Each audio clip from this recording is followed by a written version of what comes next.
Hello. नमस्कार दोस्तों। स्वागत है आप सभी लोगों का राजस्थान एकेडमी पर। मैं परवीन सिंह आप सभी लोगों के साथ में, जैसा कि आप सभी लोग जानते हैं, एलडीसी एग्जाम, सीईटी एग्जाम, छात्रावास अधीक्षक एग्जाम के लिए साइंस और मैथमेटिक्स की क्लासेस को लेकर के आ रहा हूं और आप सभी लोगों ने मैथ्स और साइंस की क्लासेस को देखा होगा।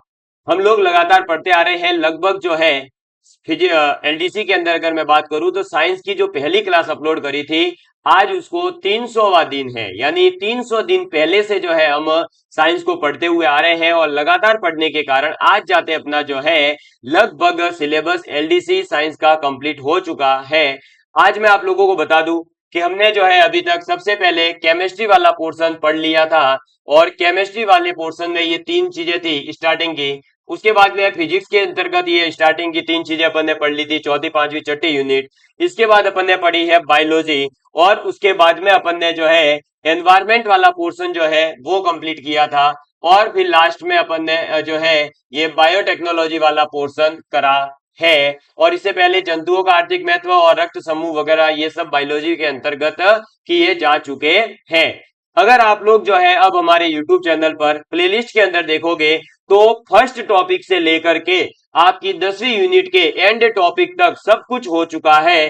केवल और केवल एक चीज बाकी मिलेगी और वो है आपका फिजिक्स के अंतर्गत छठी यूनिट यानी अंतरिक्ष एवं सूचना प्रौद्योगिकी में जो आपकी अंतरिक्ष प्रौद्योगिकी है, स्पेस टेक्नोलॉजी है, वो मेरे द्वारा कंप्लीट करवाई जा चुकी है। बस अब अपना एक बाकी रहा है, तो वो है आपका सूचना प्रौद्योगिकी यानी इंफॉर्मेशन टेक्नोलॉजी। और इंफॉर्मेशन टेक्नोलॉजी की क्लासेस आपको मंडे से मिलना शुरू होगी और अगर बाय चांस किसी कारणवश मंडे को नहीं आई तो ट्यूसडे को आएगी और अगले ट्यूसडे तक यानी कि लगभग 7 क्लासेस जो है मैं लेकर आने वाला हूं और आपका ये यहां पर सूचना प्रौद्योगिकी वाला पोर्शन कंप्लीट करवाने वाला हूं। तो आपका इस प्रकार से अगर हम देखें तो जो जुलाई का आपका 7 दिन है यानी कि 7 जुलाई तक आपका जो है ये वाला पोर्शन पूरा का पूरा 7 जुलाई तक विज्ञान का पोर्शन यूट्यूब के ऊपर फ्री ऑफ कॉस्ट लगभग 150 वीडियोस के अंदर अवेलेबल हो जाएगा। अब आपको क्या करना है, सबसे पहले आप लोगों ने अगर नोट्स नहीं बनाए हैं तो नोट्स बनाइए। नोट्स नहीं बनाना चाहते हैं तो इसके जो पीडीएफ्स हैं वो मैं आपको अवेलेबल करवा सकता हूं। उसके लिए आप सभी लोग जो है 7073153937 व्हाट्सएप पर मैसेज कर सकते हैं। पहले ही बता दूं, पेड है, फ्री ऑफ कॉस्ट नहीं दूंगा, अदरवाइज फिर मेहनत करो, है ना।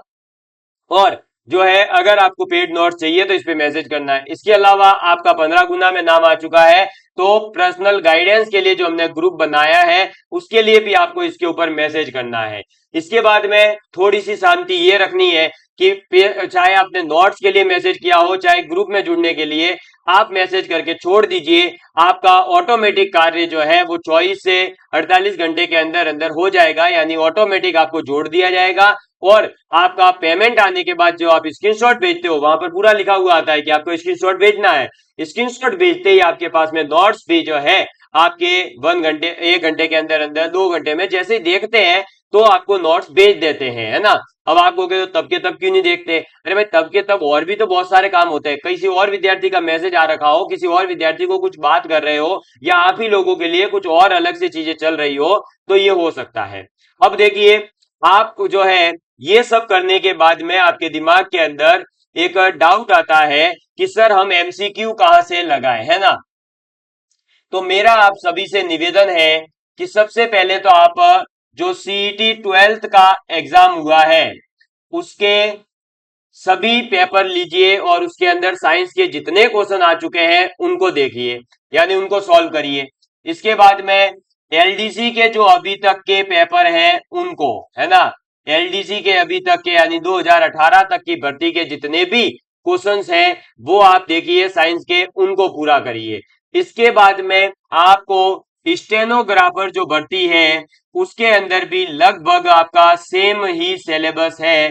तो स्टेनोग्राफर वाली भर्ती के अंदर भी आप जो है इस पेपर को देखिए और उसके अंदर आए हुए क्वेश्चंस को भी सॉल्व करिए। अगर मैं आपको मोटे मोटे तौर पर बताऊं तो सीईटी के अंदर शायद आपकी 6 शिफ्ट के अंदर पेपर हुआ है। एक के अंदर अगर 10-10 भी मानोगे तो 60 क्वेश्चन यहां से आ जाएंगे। एलडीसी के अंदर 2011, 2013, 2015-16 में जो है री पेपर हुआ था वो, और 2018 के 4 पेपर, यानी लगभग 8 पेपर है, और एक पेपर में 50 क्वेश्चन। 8 पंजे 400 क्वेश्चन होते हैं। कितने होते हैं? 8 पंजे 400 क्वेश्चन होते हैं।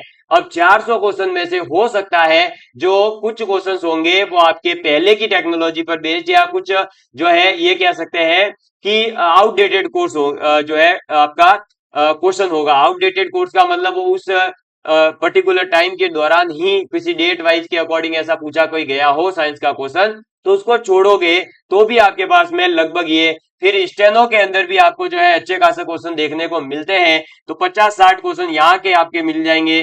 तो ये 500-600 क्वेश्चन जो तैयार कर रहे हो, इतने इनफ है।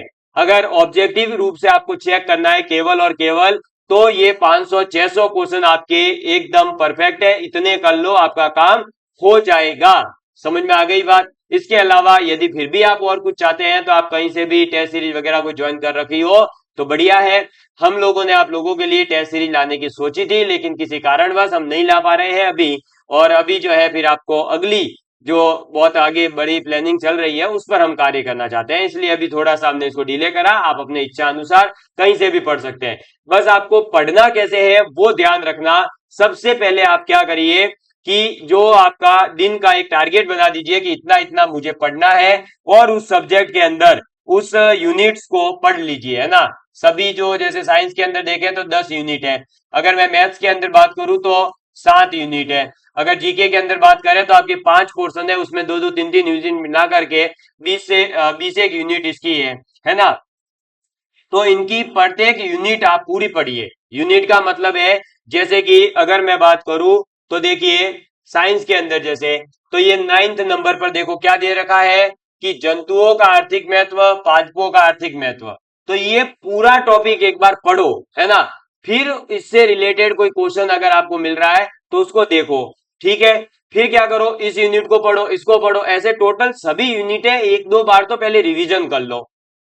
हम क्या कर रहे हैं, अभी एक विद्यार्थी का मैसेज आया, सर मैं टेस्ट सीरीज अभी दूं या बाद में। तो देखो भाई, सबसे पहले आप अपना सिलेबस पूरा कर लो। क्या कर लो? सिलेबस जो है उसको पढ़ करके, याद कर करके, जब आपको लगे कि मुझे अब अच्छे से सभी चीजें आती है, सभी मेरे मैथ्स के कॉन्सेप्ट क्लियर है, साइंस के कॉन्सेप्ट क्लियर है, जीके में मैंने जो जो चीजें पढ़नी थी वो पढ़ ली है, उसके बाद में टेस्ट सीरीज का फायदा है। उससे पहले टेस्ट सीरीज का मुझे नहीं लगता कोई फायदा है। क्यों? क्योंकि आप अगर ये करोगे कि जो है आपने एक आज क्वेश्चन मतलब पर्टिकुलर टेस्ट सीरीज के अकॉर्डिंग पढ़ने चले गए, तो उससे क्या होगा कि आप टेस्ट सीरीज के चक्कर में ही रह जाओगे, और आपके कुछ पोर्शन जो है बाकी रह जाएगा, और फिर वो लास्ट में आप फंस जाओगे। इसलिए पहले 100% आपको जो पढ़ना है सिलेबस वो पूरा करो। जब एक बार पूरा हो जाए उसके नोट्स एक तरफ रख दीजिए, और फिर उन नोट्स को बना लो कि भाई बस अब ये नोट्स, और अब मैं टेस्ट सीरीज पढ़ूंगा। टेस्ट सीरीज दीजिए दबा करके, फिर उसके अंदर जो क्वेश्चंस आ रहे हैं उनका एनालिसिस करिए, उनका एक्सप्लेनेशन पढ़िए। समझ में आई बात? और फिर क्या करिए, जो टाइम मिलता है टेस्ट सीरीज के बीच का, भाई जैसे आज एक टेस्ट सीरीज दी, एक टेस्ट दे दिया, अब अगला टेस्ट तो कल ही दोगे। एक ही दिन में 4-4 टेस्ट देने का कोई औचित्य भी नहीं है। तो एक टेस्ट आज दिया है, अगला टेस्ट कल दोगे, तो उसके बीच जो समय मिलता है उसमें आप ये सिलेबस पढ़ते रहिए। इस प्रकार से पढ़ते रहो और लगातार मोटिवेशन के साथ पढ़िए, मोटिवेटेड रहिए। अभी से टाइपिंग वगैरह में मत उलझिए, अभी इस एग्जाम की तैयारी करिए, ठीक है। तो धन्यवाद, जय हिंद, जय भारत। मिलते हैं अगले सेशन के अंदर।